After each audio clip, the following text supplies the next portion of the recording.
और बेसिक से हमारा सवाल है भैया 313, 513, 7 भी 13, 913, 1113, 1313 और 1513 है ना। आप यहां पे देखें तो सबके बीच में 200 का डिफरेंस है, सब में 200 का डिफरेंस है ना। अंतर समान है तो बीचों बीच की संख्या औसत कहलाएगी मेरे भाई।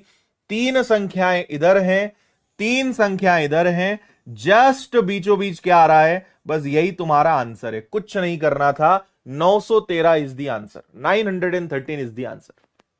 Got it? ठीक है, आप पहली और आखिरी को जोड़ के भी आधा कर सकते थे, बट हमारा उद्देश्य भाई 7 संख्या थी, तो जो बीचों बीच है वही आमखंड का मतलब क्या है, मतलब समझ जाओ तो बात ही हो जाए। 9 के प्रथम 25 गुणनखंड यानी 9 एकम 9 है ना, फिर 9 दूनी 18, 9 तिया 27, तो 9 का पहाड़ा कहां तक लेना है दोस्त? 9 का पहाड़ा लेना है 25 तक, यानी 225 तक, है ना। 9 एकम 9, 9 दूनी 18, ऐसा चलता जाए कहां तक? 25 तक। प्रथम 25 गुणनखंड यानी 9 को कहां तक ले जाना है? 25 बार ले जाना है ना।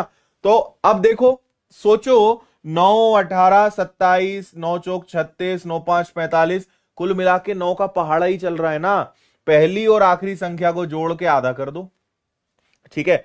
225 में 9 जोड़ो तो ये आएगा 234, और जो 234 का आधा कर दो, so the average is 117, 117, 117 is the उत्तर।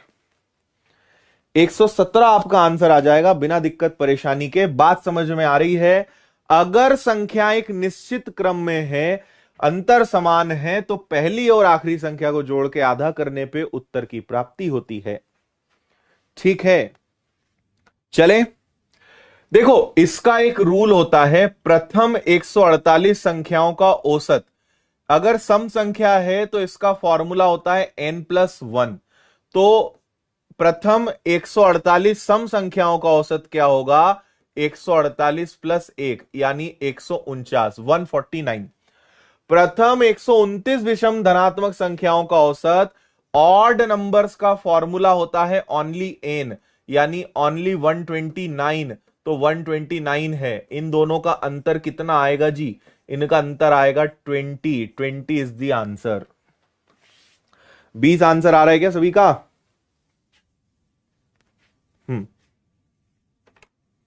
20 इसका करेक्ट आंसर आएगा।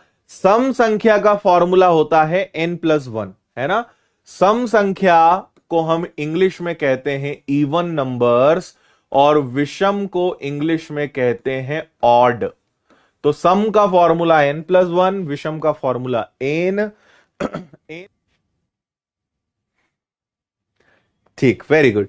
देखो देखो, एक बात समझो, एक 45 किलो वाला व्यक्ति गया और जब उसकी जगह किसी नए व्यक्ति ने एंट्री मारी तो पूरे 8 लोगों का वजन 2.5 किलो बढ़ गया, है ना। 2.5 किलो बढ़ गया, मतलब ये भी ये महापुरुष ही लेकर आए होंगे, तो इनका स्वयं का वजन कितना है? 65, 65 इज द आंसर, 65। क्लियर है भाई? 45 तो उस सज्जन का हो गई होगा, और उनके आने से 8 के 8 का वजन 2.5 बढ़ गया, मतलब ये भी इन्हीं का है। बोलते ना, तेरा तुझको अर्पण, है ना। ये 20 भी भैया तेरा ही है, तू ले जा। तो 20 और जुड़ा, 65 उस इंसान का वजन होगा। आंसर आ गया है। 5वां सवाल आपके सामने। लड़कियों का औसत 25, लड़कों का 50 है। कक्षा में लड़कियों की संख्या ज्ञात करें। समझदार लोग समझ गए कि ये वाला प्रश्न किससे हल होगा। ये प्रश्न मिक्सचर एंड एलिगेशन से सॉल्व होगा, जिसको हम हिंदी में बोलते हैं मिश्रण। क्या आप ये बात समझ गए? किससे सॉल्व होगा? मिश्रण से। मिक्सचर एंड एलिगेशन से हमारा प्रश्न हल होना है। आ जाओ भैया, एक तरफ लिख दो गर्ल्स, एक तरफ लिख दो बॉयज।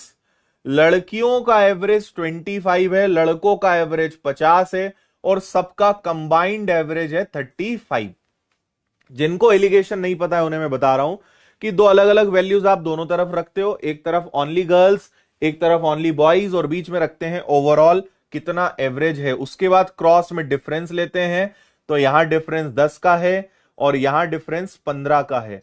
अगर इनका और रेशो बनाने जाओ तो 5 से कैंसिल हुआ 3 बार, 5 से कैंसिल हुआ 2 बार, सो द रेशो इज 3:2, 3:2। और ये जो अनुपात होता है ना, ये हमेशा संख्या का अनुपात होता है, नंबर्स का रेशो होता है। और नंबर्स कितने हैं आपके पास?